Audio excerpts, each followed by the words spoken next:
कितना सारा फूल हो जाता है, बाल वगैरह छिल जाएगा, नाखून उखून साफ खत्म हो रहा है।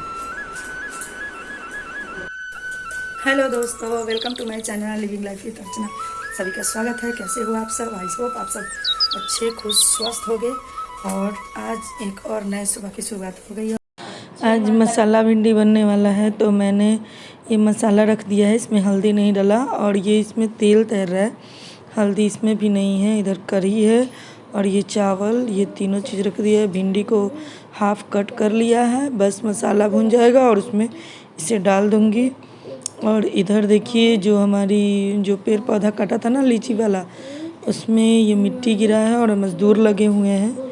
तो देखिए इधर मसाला तैयार हो गया और जल्दी हूँ, कैमरे की वजह से लग रहा है जैसे हल्दी वगैरह पड़ा हुआ है, मगर ऐसा कुछ नहीं है। तो खाना तो हो गया कंप्लीट और आपने देखा कि कैसे बागवानी का पूरा तैयारी जोर शोर से चल रहा है। बनने के बाद फिर उसमें देखते हैं क्या क्या होता है। जो भी होगा आप लोग के साथ सब शेयर होगा और इस तरह मेरे चैनल पे बने रहिएगा और पूरा वीडियो देखिएगा।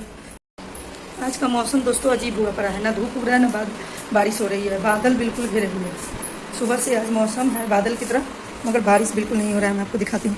और अभी पूजा का फूल नहीं टूट रहा है ना, तभी फूल ही फूल है पौधों में। अभी दिखाती हूँ, ये देखिए कितना सारा फूल दिख रहा है अभी उधर वाले में। और ये देखिए पूरी मिट्टी भर चुकी है। चलिए दोस्तों, मैं आपको बाहर से दिखाती हूँ। देखिए ये कितना सारा फूल है, फूल ही फूल दिख रहा है। और मिट्टी मैं आपको दिखाती हूँ कितना भरा गया। देखिए ये सब पूरा भरा गया।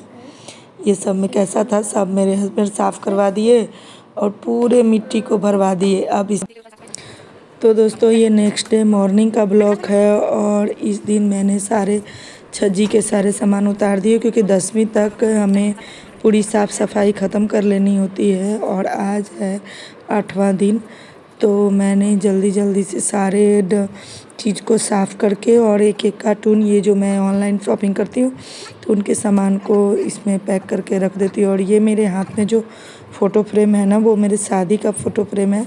17 साल हो गए शादी में, जैसे गिफ्ट वगैरह नहीं मिलते उसी में का है। तो मैं इसी तरह से चीज़ों को डब्बे को चिपका कर रख देती हूँ, तो ये अच्छी तरह से सही सलामत रहता है। क्योंकि पहले मेरे पास घर नहीं था तो वो रखने का उसमें जगह नहीं था, और इस घर में जगह हुआ है तो अभी रैक वगैरह ये प्रॉपर कुछ बना नहीं है। धीरे धीरे जब बनेगा तभी सबको निकाली, तब मैं हॉल वगैरह जब सजाऊंगी तब बनाऊंगी। तो देखिए मैंने सबको इधर रख दिया और पॉलीथीन काट दिया। और मेरा बेटा भी मेरी मदद कर रहा था, वो सारे रूम की ग्रिल दोस्तों वही साफ़ किया। हम माँ बेटी रूम के ये छज्जी रैक वगैरह साफ़ करने में लगे थे। वो टोटल रूम का ग्रिल जो है ना, उसके धूल वगैरह सब साफ़ कर रहा था। तो एक तरह से समझिए कि दीपावली जैसी ही पूरी सफाई हो जाती है। तो मैं इस तरह से इस पे चढ़ के, और वो पहले पॉलीथीन जो मैंने काटा उसको डाल दिया, और डालने के बाद इन सब डब्बों को रख देती हूँ। डब्बों में करके रखने से क्या होता है कि आसानी से कोई चीज़ मिलना आसान हो जाता है, क्योंकि हमें पता रहता है कि इस डब्बे में हमने ये चीज़ रखा है।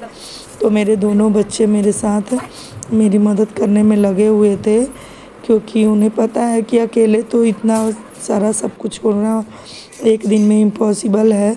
तो फिर मैं एक रूम करने के बाद ये दूसरे रूम में आ गई। देखिए पहले कैसे अनबैलेंस है सब कुछ।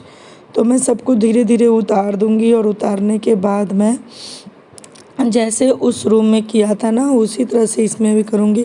एक एक चीज़ उतार कर देती हूँ, और मेरी बेटी सबको साफ़ कर कर पोंछ कर मुझे दे देती है। धूल ही रहता है और कुछ तो है नहीं इस सब में, क्योंकि हमेशा ये साफ़ सफाई होती रहती है, तो कुछ लगा नहीं है, बस धूल थोड़ा बहुत है।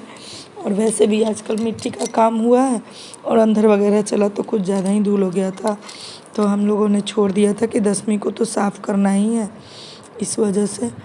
तो मेरा बेटा इधर कह रहा था कि मैंने मम्मी सारा ग्रिल साफ़ कर दिया और कुछ काम है, तो मैंने उसको कहा कि नहीं अब तुम जा सकते हो, तो वो चला गया। उसके बाद देखिए मैं सारे छज्जी में झाड़ू लगाकर फिर उसी तरह से उस पर भी पन्नी वगैरह डाल दूँगी। और इधर देखिए मेरे यहाँ अपनी हाइट से ऊंची जगह पे सिनोरा रखा था, तो मैंने तो रखवा दिया था अपने जेठ जी के लड़के से। अब हम लोग उतार ही नहीं पा रहे थे इधर से, उधर रैक नहीं है तो चढ़ने में नहीं बन रहा था, और इधर मेरी बेटी भी नहीं पहुंच पा रही। फिर मैंने एक जुगाड़ लगाया और जो बउआ का रैकेट था ना, वो उसका बीच का टूट गया था जाला। फिर उसी से मैं मंगा कर और उसको रैकेट से मैं फंसा कर तब जाके कि कीर्ति ने बहुत कोशिश किया, मगर उससे का हाथ पहुँच ही नहीं रहा था वहाँ पे। फिर इसके बाद अचानक से मेरे साथ ये ऐसा हो गया कि मैं तो भी कैमरा लगा कर काम करने लगी और कैमरा पता नहीं कब ऑफ हो गया था और आगे का वीडियो शूट ही नहीं हो पाया। तो इसलिए पूरा घर मैं आपको नहीं दिखा पाई, तो अभी दिखा दे रही हूँ कि तो किचन में झाड़ू लगाने के बाद इधर देखिए कितना सारा कचरा लगा निकला, बिल्कुल दीपावली की तरह साफ हुआ। उसके बाद कि मेरी बेटी सारे रूम में झाड़ू लगाने लगी, मैं सिर्फ किचन में लगाई क्योंकि ये सब करते करते बहुत लेट हो गया था। तो उसके बाद मैं खाना बनाने में चल दी और देखिए अब कितना अच्छा लग रहा है छज्जी। तो इस तरह से सब साफ़ हो गया। अब बोतल वगैरह भी ये सब साफ़ हो गया। अचार का अभी नहीं साफ़ हुआ है क्योंकि ये दसकर्म हो जाता है, बाल वगैरह छिल जाएगा, नाखून उखून साफ़ हो जाएगा, तब इसको छुएंगे। नहीं तो अभी अगर छू देंगे ना तो ये सबको फेंकना पड़ेगा, इसलिए इसको नहीं छूना है अभी। और इधर देखिए सारे डब्बे साफ़ कर चुकी हूँ, साफ़ करके धो के सुखा दिया गया है। कल किचन की पूरी क्लीनिंग, डीप क्लीनिंग होगी। ये छज्जी वगैरह से लेकर और ये सब डिब्बे साफ़ हो गए हैं। तो ये सब सेल्फ, ये खिड़की, सब कुछ साफ़ होगा, सब कुछ निकाल कर।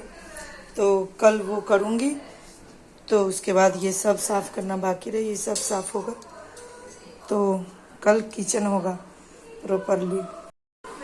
कल किचन करने के बाद ये जितने भी चादर, बेडशीट वगैरह हैं, सोफ़ा कवर वगैरह, टीवी क्लॉथ, मतलब टोटली चीज़ ये धोना होता है।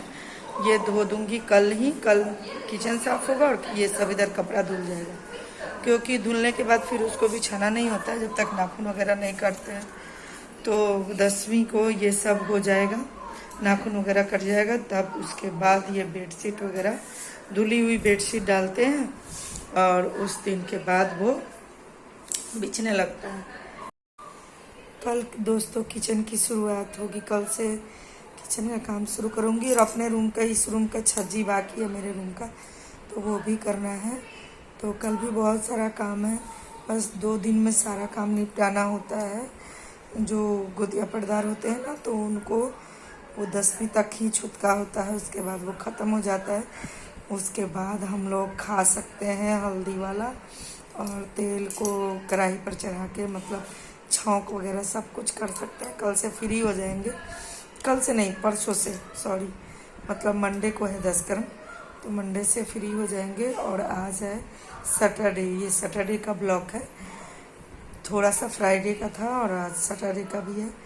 तो सैटरडे का ये ब्लॉग है।